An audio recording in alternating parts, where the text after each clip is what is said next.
यदि मैं आपको सुनैना के योग्य लगता हूँ तो कृपया मेरा विवाह उसके साथ करा दीजिए। साहूकार ने उत्तर दिया, ठीक है, तुम हर तरह से सुनैना के योग्य हो और फिर तुम यहीं सोनगढ़ में रहोगे। यह भी अच्छी बात है क्योंकि सुनैना अपने माता पिता की इकलौती संतान है। तुम्हारे यहाँ रहने से उन्हें सहारा भी मिलेगा। लंगड़े भूत ने विनम्रता से कहा, सुनैना के माता पिता मेरे लिए भी माता पिता समान होंगे। मैं उनका पूरा ध्यान रखूंगा। उचित समय देखकर साहूकार ने सुनैना के पिता से उसकी बेटी और लंगड़े भूत के विवाह के बारे में बात की। सुनैना के पिता यह सोचकर और भी प्रसन्न हुए कि जिस युवक को वे अपनी बेटी का दूल्हा बनाना चाहते थे उसकी सिफारिश साहूकार भी कर रहा है। वे सहर्ष राजी हो गए। शुभ मुहूर्त पर सुनैना और लंगड़े भूत का विवाह धूमधाम से हो गया। साहूकार ने लंगड़े भूत की झोपड़ी की जगह एक अच्छा घर बनवा दिया। उस घर में सुनैना और लंगड़ा भूत सुखपूर्वक रहने लगे। सुनैना एक कुशल गृहिणी सिद्ध हुई। वह घर की देखभाल करती और अपने पति की सेवा करती। लेकिन एक रात उसे लगा कि उसका पति रात को उठकर कहीं चला जाता है।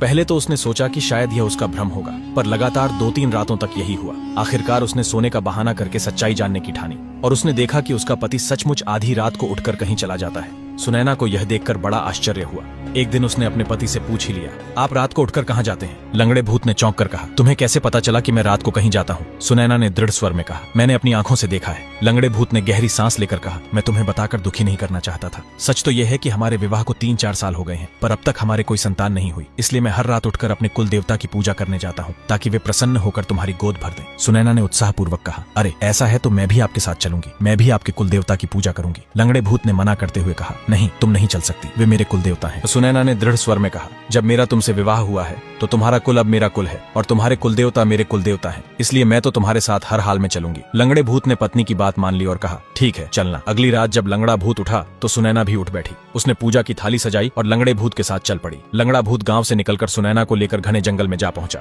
एक स्थान पर रुककर लंगड़े भूत ने कहा, मैं यहाँ कुल देवता का आह्वान करूंगा, तुम यहीं रुको और कहीं मत जाना। भयानक जंगल देखकर सुनैना को डर लग रहा था। उसने विनती की, मुझे अकेली मत छोड़ो। लंगड़ा भूत बोला, ऐसा करो, तुम उस ऊंचे वटवृक्ष पर चढ़कर बैठ जाओ। मेरे आने तक वहीं रुकना, नीचे मत उतरना। यह कहकर लंगड़ा भूत अंधेरे में कहीं गायब हो गया। सुनैना वृक्ष पर चढ़कर बैठ गई। समय बीतता गया लेकिन उसका पति लौटकर नहीं आया। चिंता से उसका दिल घबराने लगा। तभी जंगल में शेर की दहाड़ गूंज उठी। सुनैना का डर और बढ़ गया। उसे लगा कहीं शेर ने मेरे पति को खा तो नहीं लिया। ये सोचते ही उसका भय दूर हो गया और वह तुरंत वृक्ष से उतरकर अपने पति को खोजने निकल पड़ी।